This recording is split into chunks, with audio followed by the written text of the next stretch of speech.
Welcome back to Sawmill Friends. My name's Bill. This is Pirate Solutions Forestry, and been out doing a little Christmas shopping this morning. Grabbed some lunch, came back. Hate being out around people. But what I'm going to do is I'm going to cut some firewood. It's going to get really cold over the weekend, and I kind of want to load the house up with some stuff that I have over by my splitter. Going to do a little cutting, and I want to shoot a video on. I'm going to sharpen up my 272 here. I have my 272 and my 372 out here. I could just grab the 372 and go to work, but I want to do something for you guys. So I'm going to sharpen up my 272. Also, if you watch the video of the Tupelo when I was milling out the Tupelo slabs, this thing was kind of stalling out when I let off the throttle. So I'm going to do a tune on it as well. And then we're going to go over and we're going to do some cuts, and we're going to see how it cuts. If you saw that video also, you know that this chain was not perfectly sharp. So we're going to make it really, really sharp. I do like 272 is kind of one of my babies. It's ported. It's by me. I have a twin to it that's out on loan right now to a friend of mine. But I like running the saw, and I'd like to use these up, or this saw up more than I want to use my 372 up. So we're going to do some sharpening. I'll explain some geometry. I'll show you how to do it. If you haven't watched any of my other sharpening videos, I do have some really extensive ones that explain tooth geometry and the whole 9 yards. This one's going to be a little bit more in depth than the last one that I did, where I just sharpened through it and just said, hey, you know, this is not a sharpening video. This one will be a little bit of a sharpening video and a tuning video, and then we'll show you how it cuts. So not sure how this is going to go. Hopefully I can get this all in. I'm going to pull you out of the holder, see if I can get these teeth facing the sun, and show you that they are kind of glinted over, and that the other day when I said I don't think this is laser sharp, it's really not. It feels sharp. If you run your fingers across it, it feels sharp, but it's really not sharp. So we're going to make it sharp. We're going to set the drags, breakers, depth gauges, whatever you want to call them. They're really depth gauges. And tune it and go make a few cuts. So if this is something that you're into, this might get a little long, but it'll be, hopefully it'll explain a lot of things and show you that this is the way to go and throw out your guides and everything else. They're just not that important. And I'll show you the most important part. So anyway, we're going to get a view of the chain here. See if I can get, now it's a 25-inch bar. I am going to try. I'll probably have to take you out of the holder. I just want to get the teeth facing the sun, which is straight behind the camera right now. See if I get teeth facing the sun.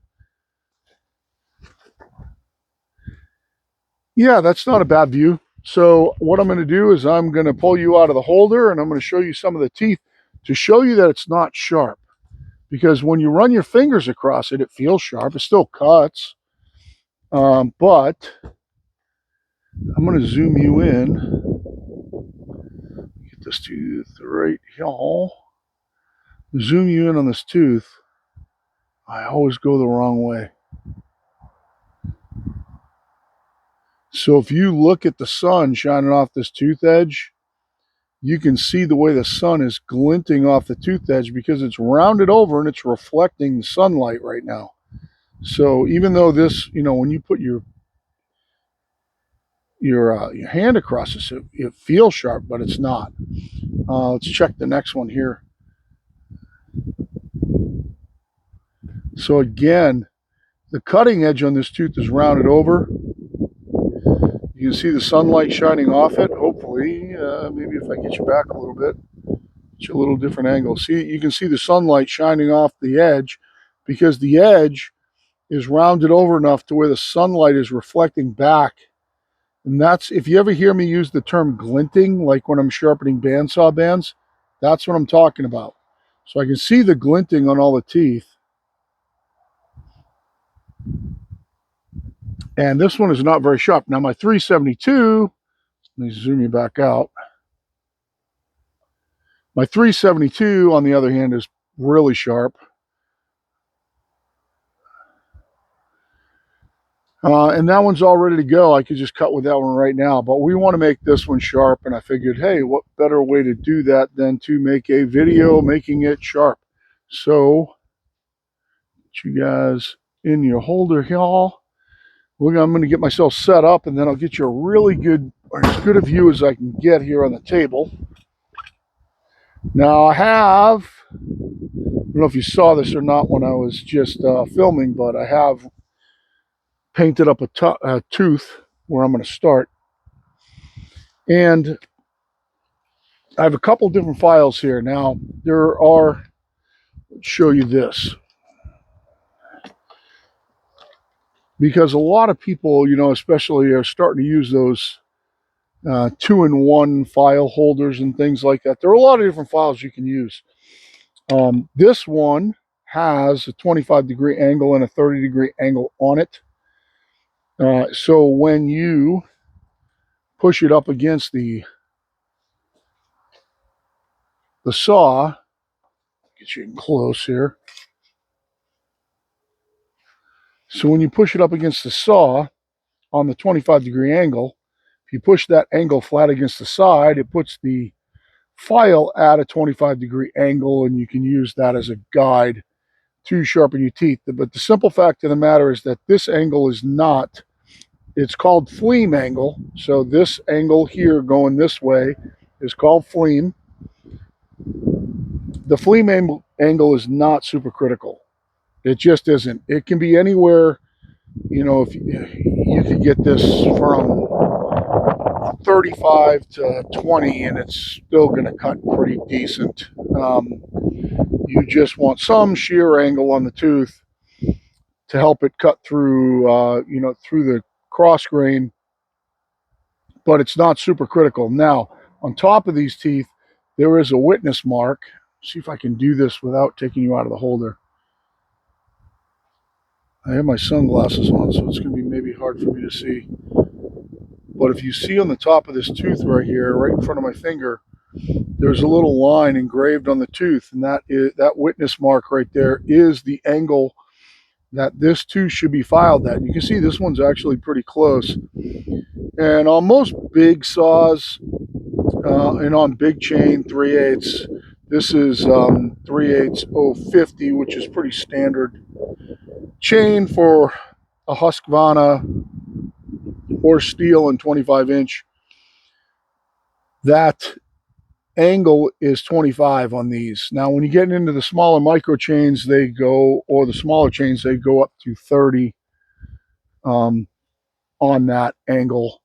But as long as we maintain the witness mark, we're going to be way close enough.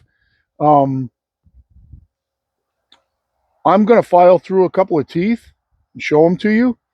And then I'm going to get you an angle, hopefully down on top of this so you can see better. But to go back to your guides, I like to file my chain with a standard round handle. It allows me to turn the file better, and I can eyeball my angles and be way close enough. I am a little better at this than most people. Also, you can get a file holder like this, which has 25, 30, 10, 10 for rip chains, and it works basically the same way.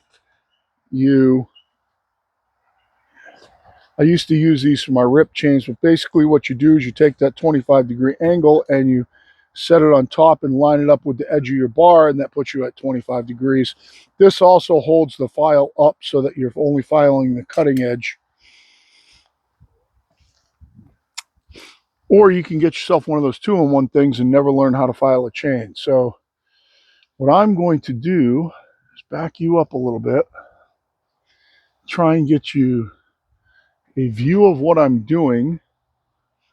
And then I'm going to try and get you a file view down on top of the saw a little more while I'm filing. I'm going to whip through a few of these teeth and then I'll show them to you. I'm just going to use the standard round one. Start myself at my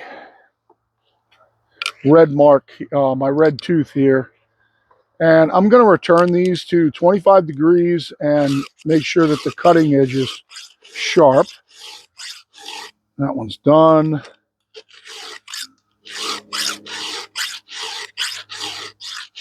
That one's done.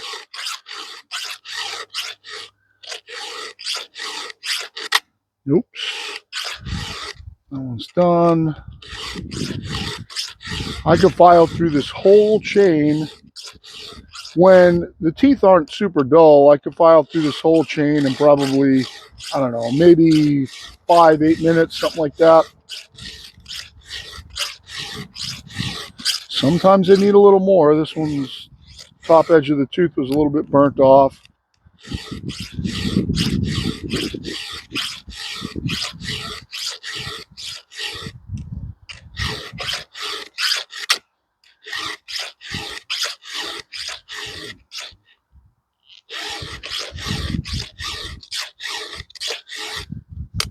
To explain what I'm doing, these teeth are pretty close, so I don't need a whole lot. But what I'm doing is I'm filing out the tooth, getting the not only the top cutting edge, but the side cutting edge sharp. And then my last few strokes, I'm just setting that angle perfectly at that witness mark. So if you see my motion, right now I'm filing the side cutting edge and getting it in the C shape, which is called rake angle, into the C shape that a 7/32 file will file. And then the last few strokes, like right now, I'm filing a nice straight cutting edge across the top that is matching, grab my glove, that's matching that witness mark on the sawtooth. Making sure that my working corner is sharp, which is the most important thing. On, this is full chisel chain, not semi-chisel chain. And full chisel chain, if that working corner, which I'll show you in a second, is not sharp, then this chain won't cut good. But I can go through this whole chain fairly quickly. You don't need any guides. Get away from the training wheels as fast as you can, to be honest with you. It's the best thing that you can do for yourself. I'm going to take you guys out of the holder. I'm going to show you a few of those teeth versus ones I haven't sharpened. Show you what they look like. Now these are pretty much razor sharp now. Just peeling my thumbnail off. And I'm going to show you what those look like. And then hopefully I'll get you a better view here if I can figure out how to do it. So if you look at, let me get you zoomed in.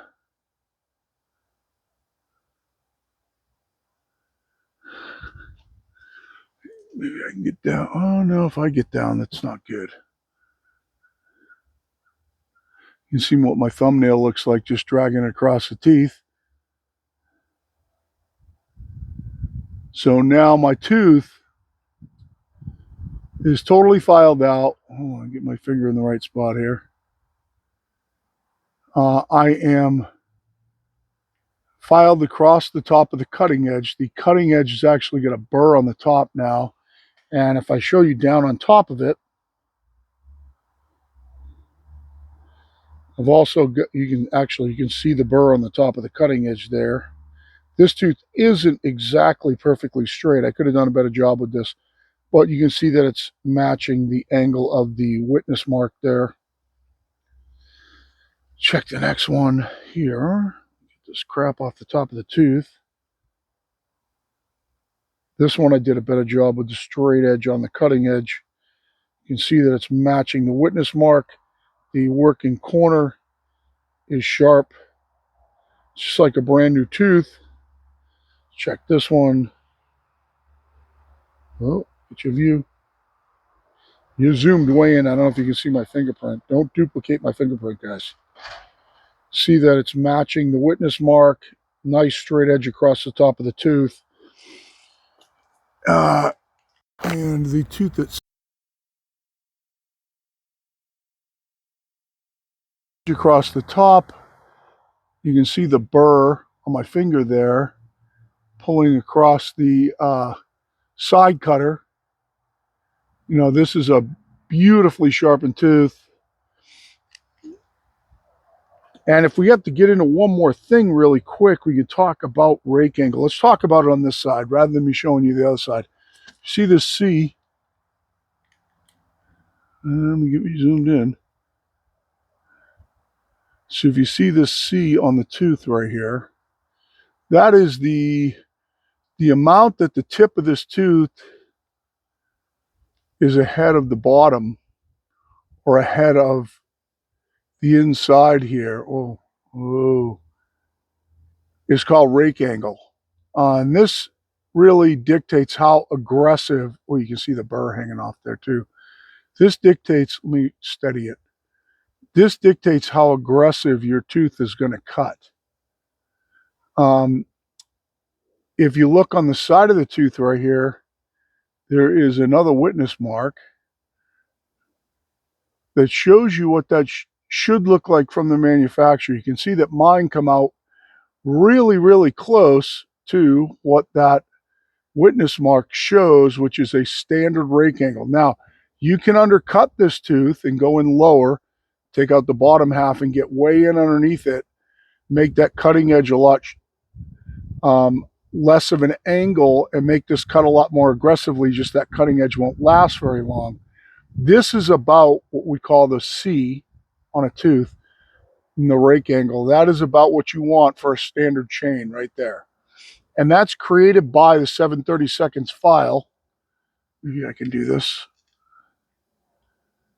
So I can get back to where it focuses.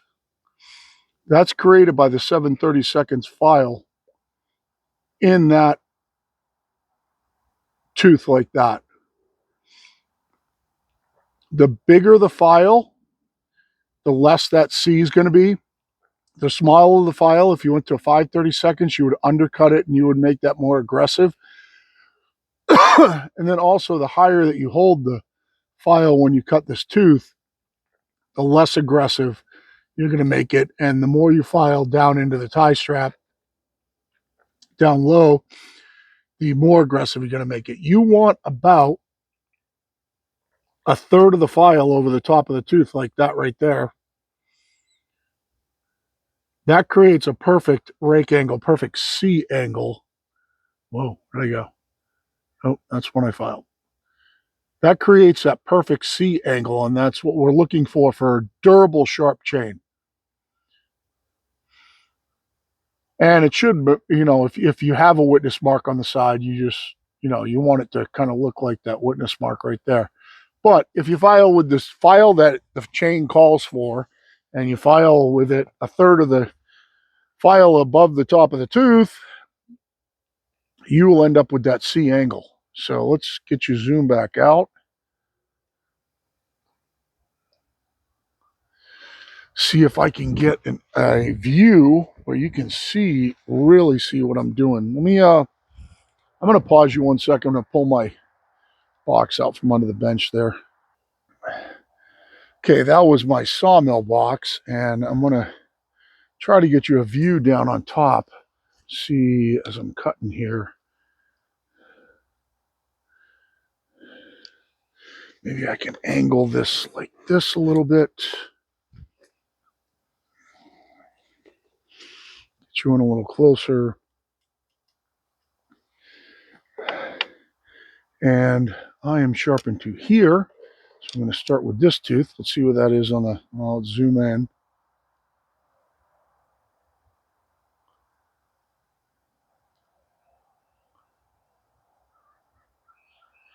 Okay, now if I hold it like this, just trying to find a place where I can do it where I'm not going to hit the, okay, I can probably do this with one hand. So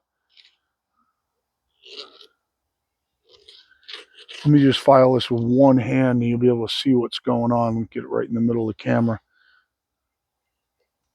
Oops.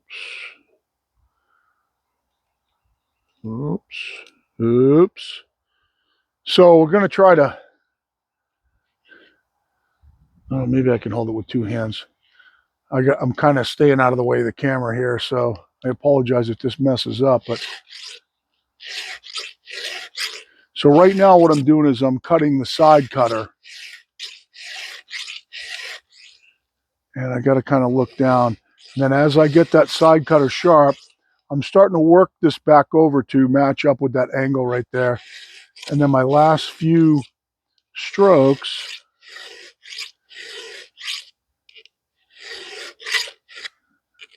so it's hard to do without hitting the camera and let you guys see it. My last few strokes I'm making kind of right across the cutting edge like that to match that angle. Let's do one more.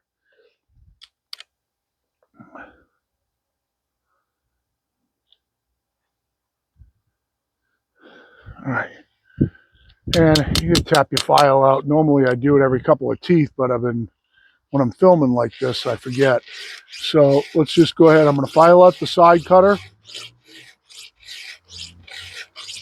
And as I file out the side cutter, what's going to happen is if you see that there's a gap in between the file and the tooth, as you file out the side cutter, that file will come against the top edge of the tooth. As it comes against the top edge of the tooth, you'll start to see that top edge of the tooth move. When it moves, then I go to just filing across the edge like that, match the angle, and that one's done. So it doesn't take very much. Of course, these right now there's a gap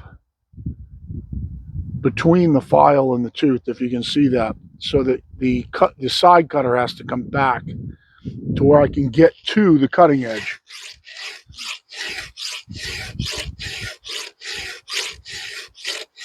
And then what happens is the file settles in against the top edge of the tooth like it is right now. And then I'm just going to try to match that angle with just a few more swipes like that. And that tooth is sharp.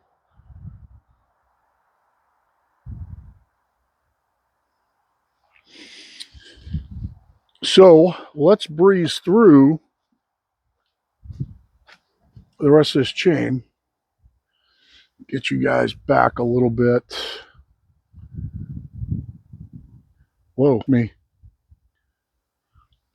I'm going to breeze through the rest of this chain. And then we're going to set the depth gauges. So like I said, this is not going to be the fastest video in the world. If you are looking for a fast video, you don't want to learn about sharpening, that's fine. You certainly, if it's just for, you're just looking for entertainment value like TikTok, that's great.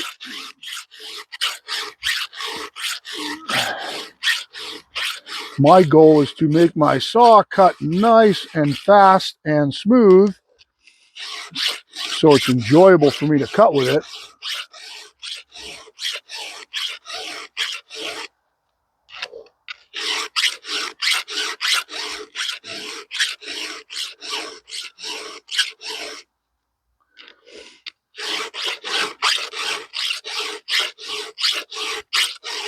There's no magic to this, boys and girls. It's simple angles.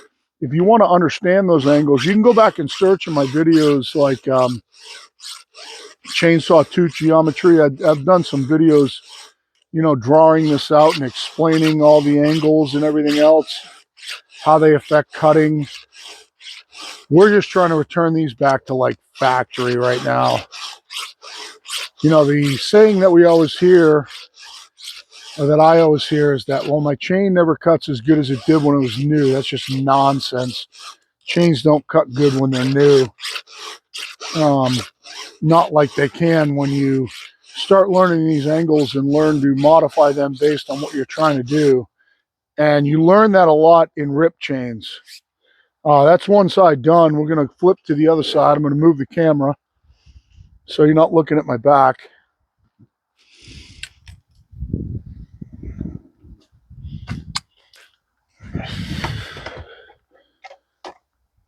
Get you over here. I like to file my chain from the other side. From the front like this, I actually work a little bit more efficiently from here than I do the other way.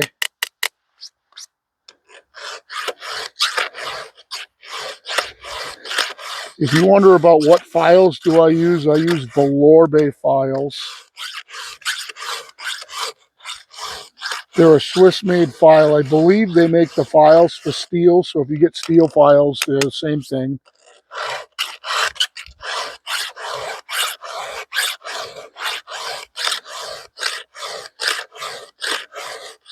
I think the Velour files they last quite a while. They cut very nice. They cut nice and smooth versus like an Oregon file is very coarse. And I think the Husqvarna files are pretty coarse. If you're looking to restore a damaged chain, the Husqvarna files are great because they remove a lot of material really fast. I just don't think they do as good a job as these. That tooth needed a little more repair. That's why it took so long.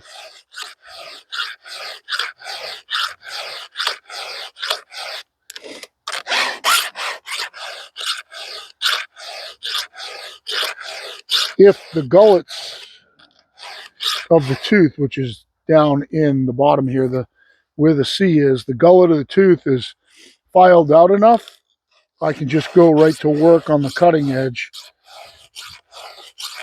Most of the time it's in the way a little bit. And this one's in the way a little bit, so what I'm doing when I angle down like this, I'm getting that gullet out of the way. Then I'm filing back into the tooth, reshaping my side cutter, and then taking my top edge and putting it to factory, just like that. That's a brand new tooth. Let's go ahead and start whipping through this.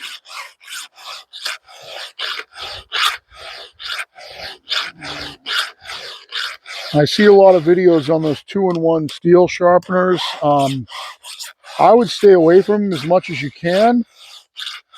You don't need them. They're not necessary. They're expensive. And they're going to wear out the file that cuts these drags really quick. You're never going to get your drags right.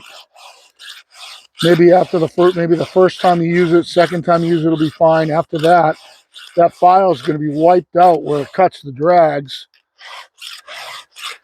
And it's never going to take the drags down right again. Probably won't do anything after a couple of files, because with those 2-in-1 file guides, you're wearing out one spot on the file where you're doing your drags.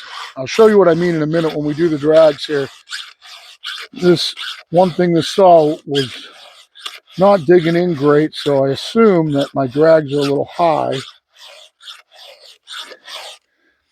What should your drags be? You know, your factory is going to be about 25, 30,000. So I'm going to show you what I use to set them, which I think is the best thing to set them. And it's called a progressive raker gauge. Lots of manufacturers make them. What it does is it sets the drag to the single tooth rather than setting it to an average of 2 or 3 teeth.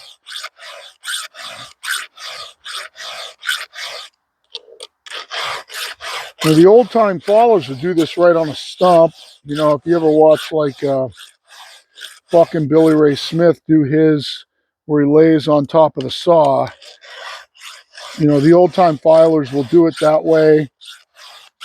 I find it, if I'm going to do a chain and try to return it back to something that's ridiculously sharp and kind of factory, I find doing it in my little vise here is the fastest, most stable way to do it. So that's how I do it.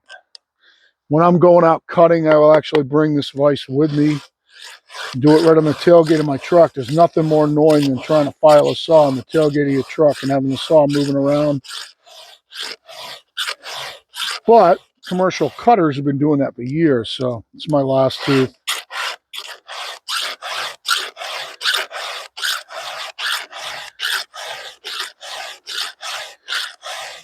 You do not need to count your file strokes. All these teeth, let me get you back over here for a second. All these teeth right now are different lengths. Okay. You do not need to count your file strokes. It's a myth. The only time that I return all my teeth back to the same length is if I'm doing a saw for a customer and it's hit something and it's in very bad shape and I don't feel like filing it, hand filing it, and I'm going to grind it, then I'm going to return it all back to the same. I'll cut every tooth the same.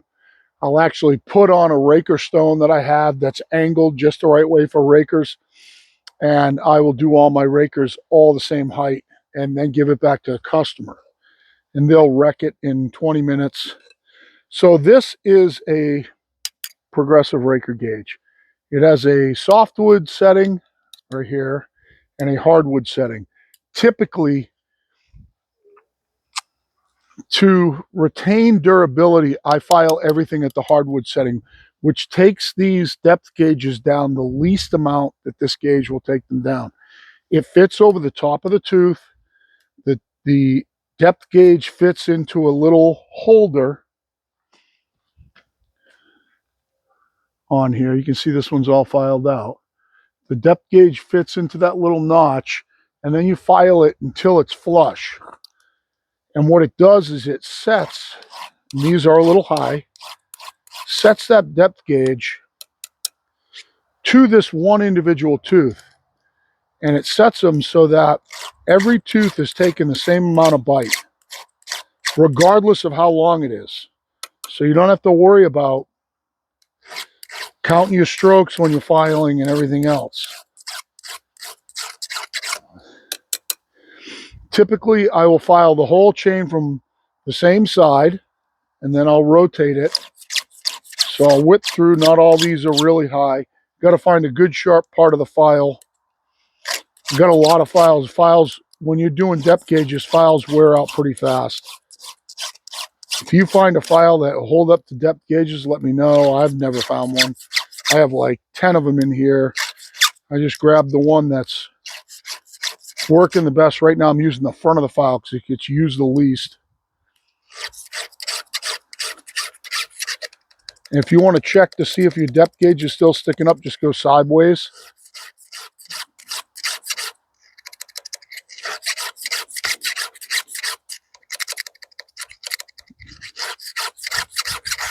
Now this gauge is a little bit worn, so people that tell you, well, all I do is I just take 2 swipes per and I'm good to go. That's just not true, guys. It's not true. You can do it that way and keep your saw cutting, but your saw is going to cut like a beaver. It's going to dig in. It's going to be chattery. You want your saw to cut smooth. If anybody has ever watched any of my previous videos about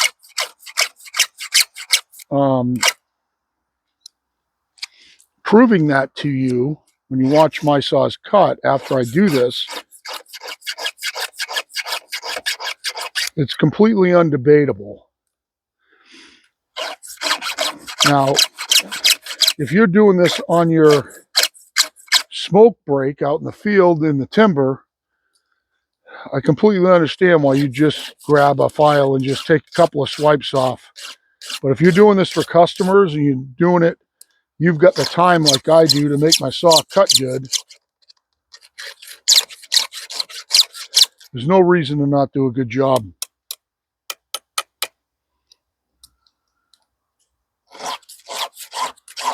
The closer you get to these depth gauges, the smoother your saw is going to cut.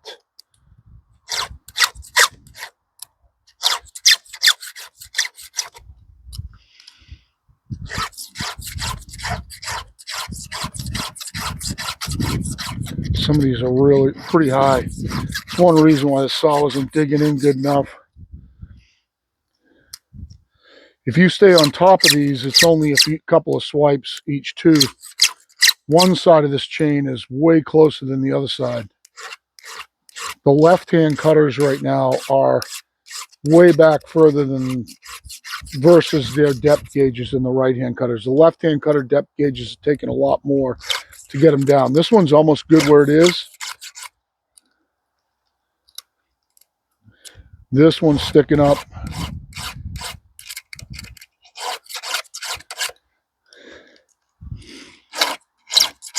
The other thing that this does is not talked about enough. Let me just finish this last couple teeth and I'll show you.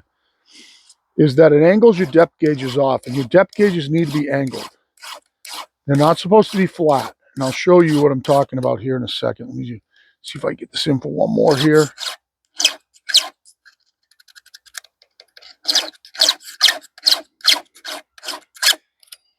Oops.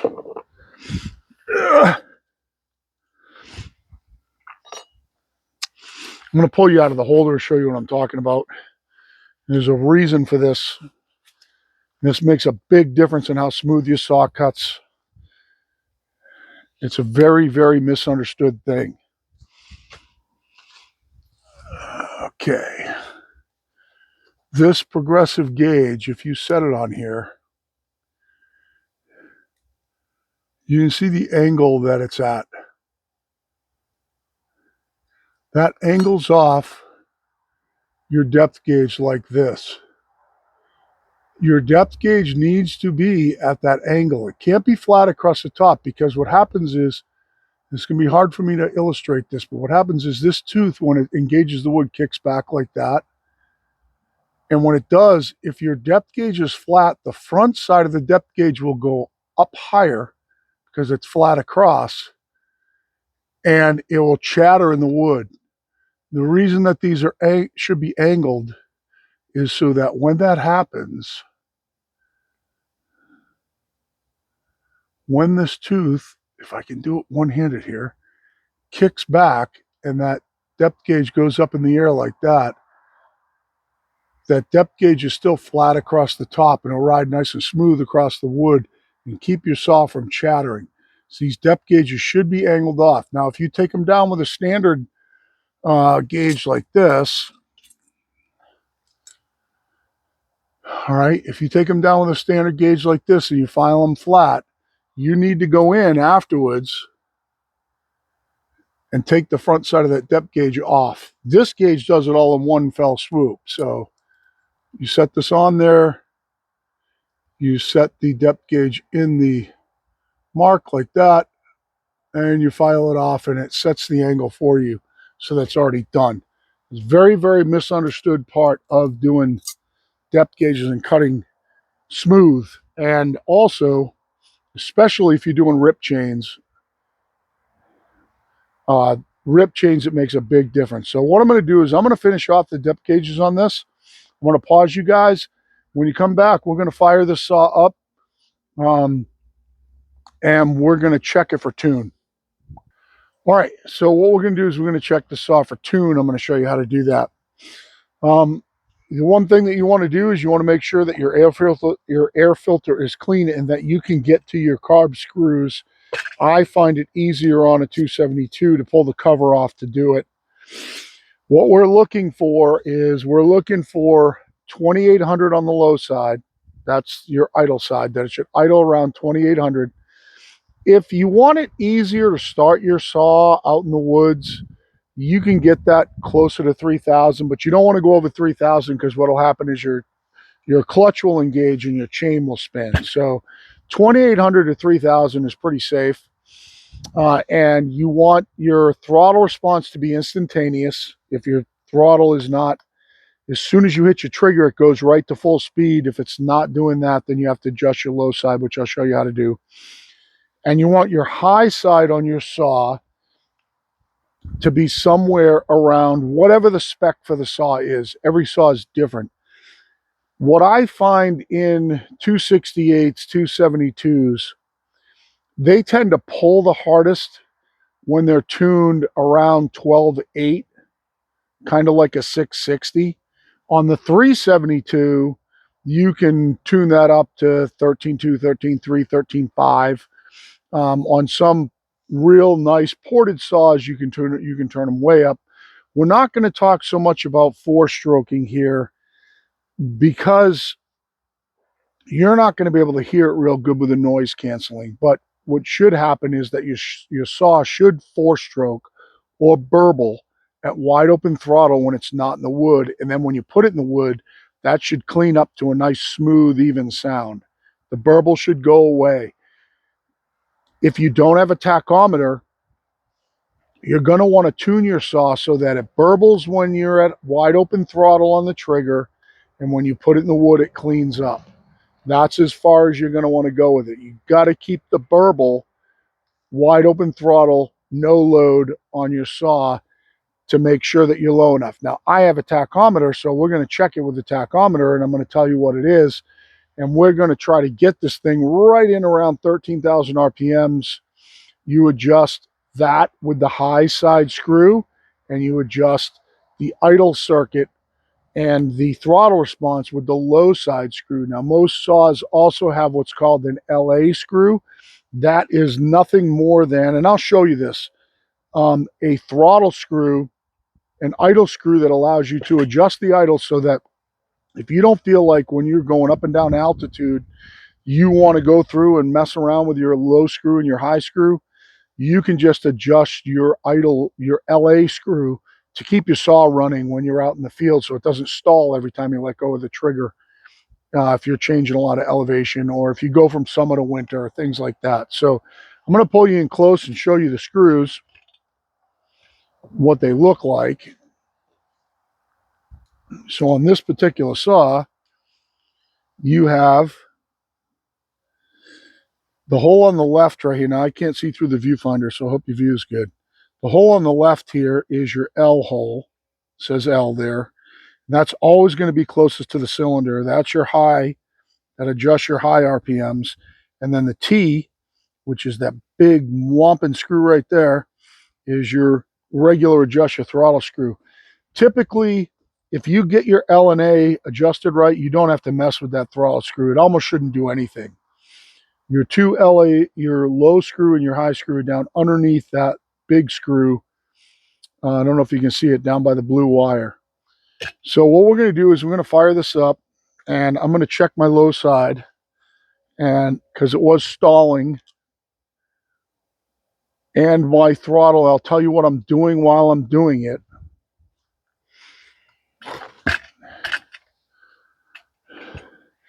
Just fire this thing off. It should be warmed up.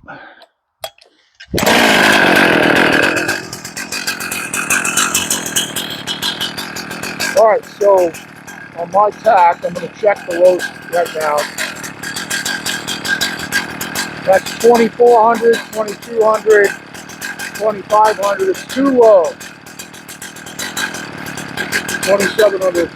I'm going to try to lean this out a little bit and see if it goes up. And leaning it out would be taking fuel away from that circuit. In other words, screwing the screw in. We're going to see if that goes up a little.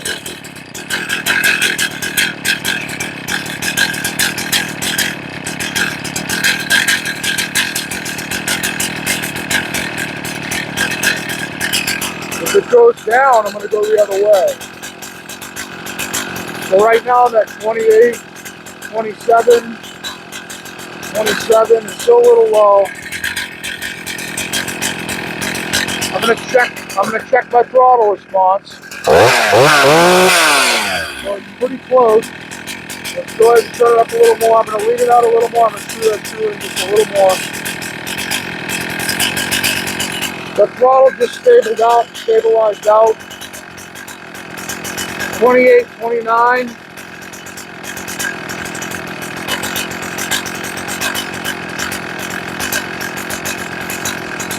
Check my throttle response.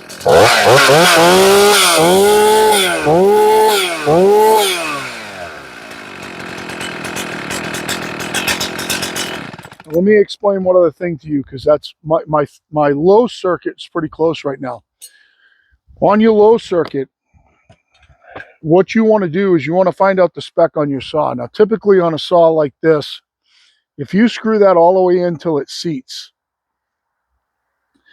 and back it out one full turn, that's probably going to get you in the ballpark. Some are 1 1/4, some are 1. You can look up the operator manual for your particular saw. You can find out what that is. But Typically, it's screw it all the way in. Don't go too tight, just until it seats. That's zero fuel on your throttle circuit, your low side circuit. And then you want to back it out one full turn to 1 1/4. That's probably going to get you enough to get your saw running. Then what you can do is you can go left and right, and what your saw will do is it will go up and down.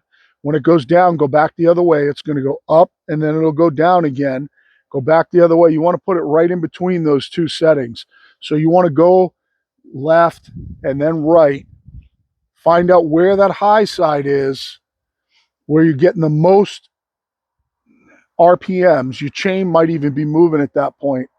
And then I like to go to my rich side, so counterclockwise, about a 1/4 turn after that. So I'm giving my saw a little more fuel to help it start and to stabilize down the idle. Where this is right now, I'm not sure, but I know that it's perfect. So I'm not going to screw it all the way in, screw it all the way out. I'm just going to leave it right where it is. I was checking it with the tack. Let's see where it is. We'll put it right back where it, and we'll test it again. So let me get it in there. This has got a little clip on it, so it's facing directly towards me right now. So let's go all the way in with it.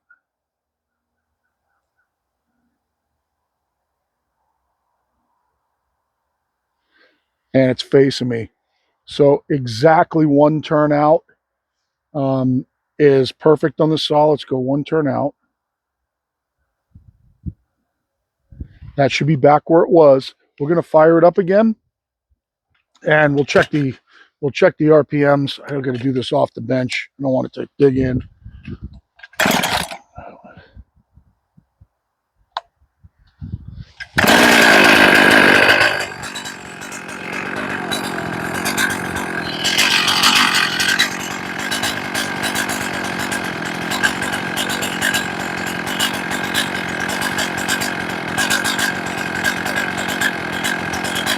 $28.45, $29.95, $27.69, $27.47, $28.11, $26.65. You guys want to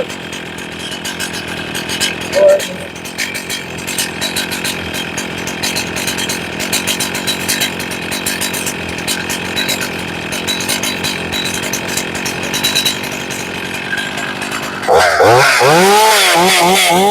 I just leaned it out a hair, so I went in just a hair.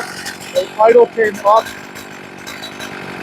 2,900, 3,000, 3,055, 3,098, 3,100. Chain stopped moving. That's pretty good.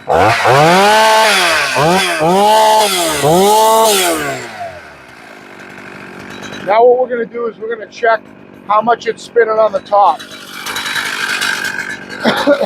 The first thing you're going to want to do is clear the saw out, so make sure it's not smoking and make sure it runs all the way up.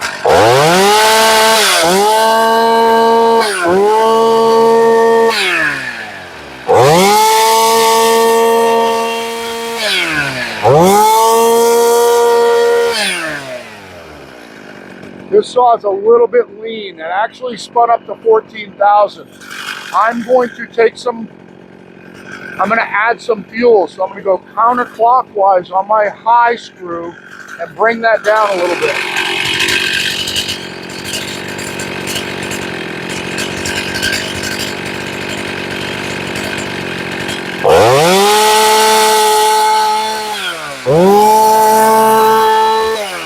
I'll check it again.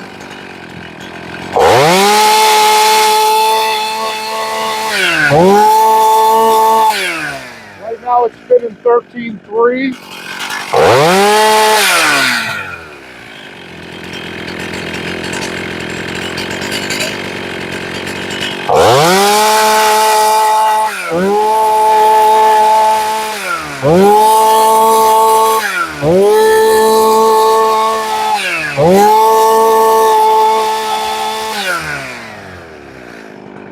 Right now it's topping out at 13.1. I think that's good on this saw. That's where these saws on the 272, 268, 266 is where they tend to get their most power. Let's kill it.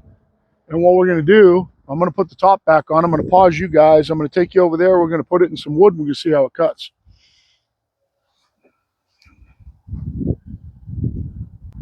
All right, so I got a pretty good little mix of wood here.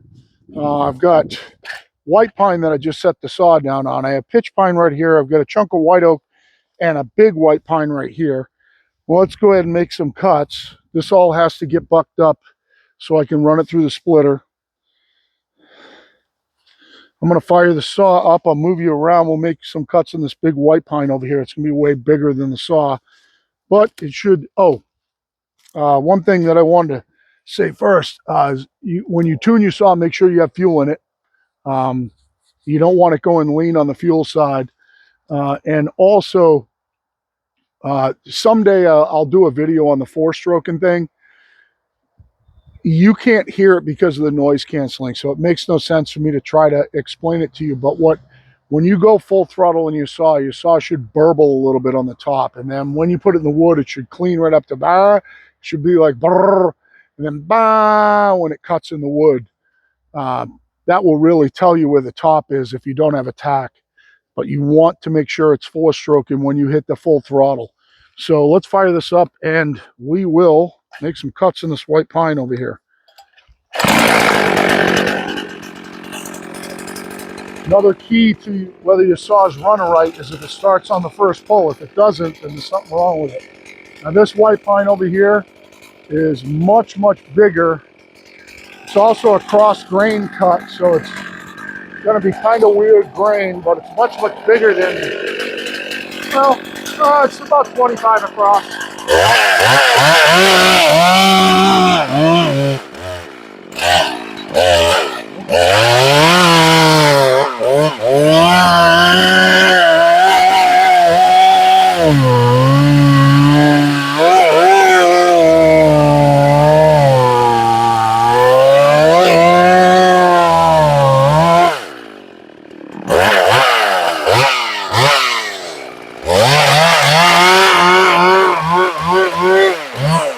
That's what you're looking for in your saw, that it self-feeds. I'm just flipping the throttle and it's pulling right through it.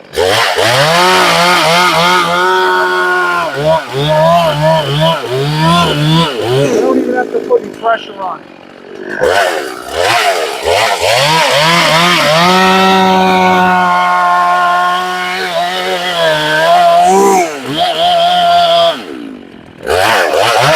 Just self-feeding through the wood. That's what you're looking for. It's nice and smooth. Cut the tip off.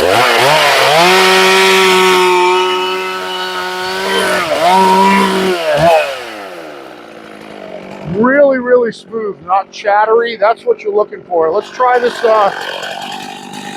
this white oak here. Get you a better view. My saw is staying on idle really nice. I'm going to try and cut this white oak right here. Now this is a crotch. As you can see, it's got two centers in it. It's a crotch. So it's got a limb coming out. It's going to be pretty hard. Let's see what it cuts like in that. This is one of the reasons why I set all my drags at hardwood setting, so I can cut both. It's going to be a weird angle for me, but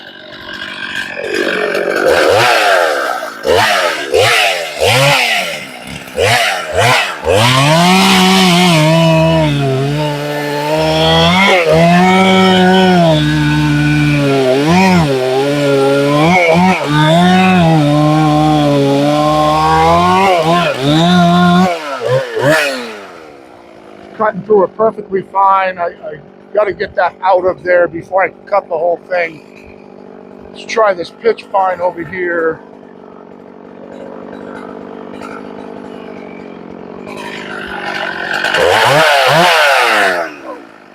Slippery.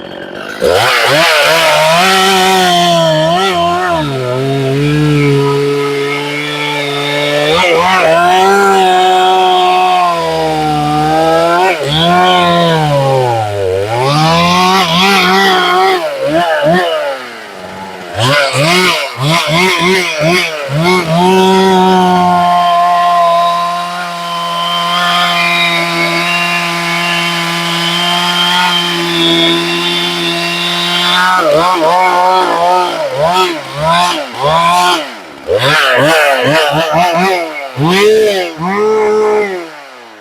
don't know if you can hear that burbling on the top. I'm going to do that again. That noise. That's that burbling on the top I'm talking about, the four-stroking.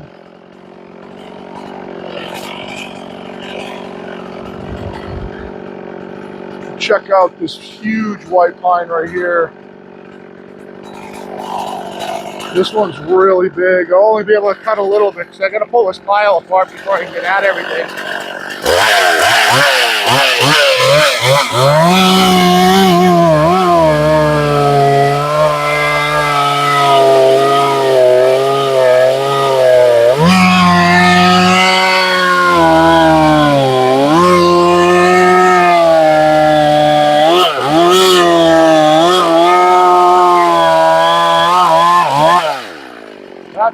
Now that 25 is fully buried in this log. It's 6 inches from being out the other side. That's fully buried in the log.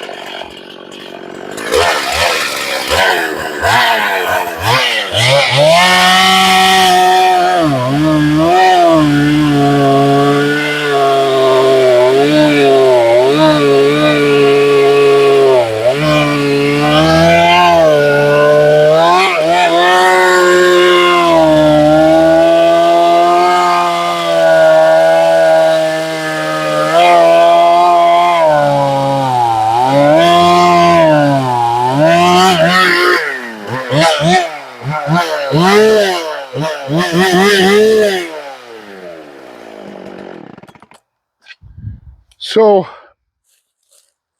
I hope you can see these beautiful chips that I'm pulling here, that what I'm talking about works. Okay. Chainsaw sharpening, tuning, all that stuff is really an enigma. There's a lot of bad information out there. There's a lot of misunderstanding in what you're trying to do to your teeth, and a lot of what I like to call training wheels that kind of try to help you. Now, I would call a tachometer a training wheel, but I want to protect my saws at the same time, so I want to make sure what I'm hearing is the same thing as what I'm seeing when I'm tuning a saw. And you can pick up a decent tack for next to nothing these days. So it's always good to put the tack on there, check to verify what you're seeing and what you're hearing is what is actually going on. And then as far as filing the saw goes, you're trying to get that tooth somewhere around 25 degrees of angle, which is flame.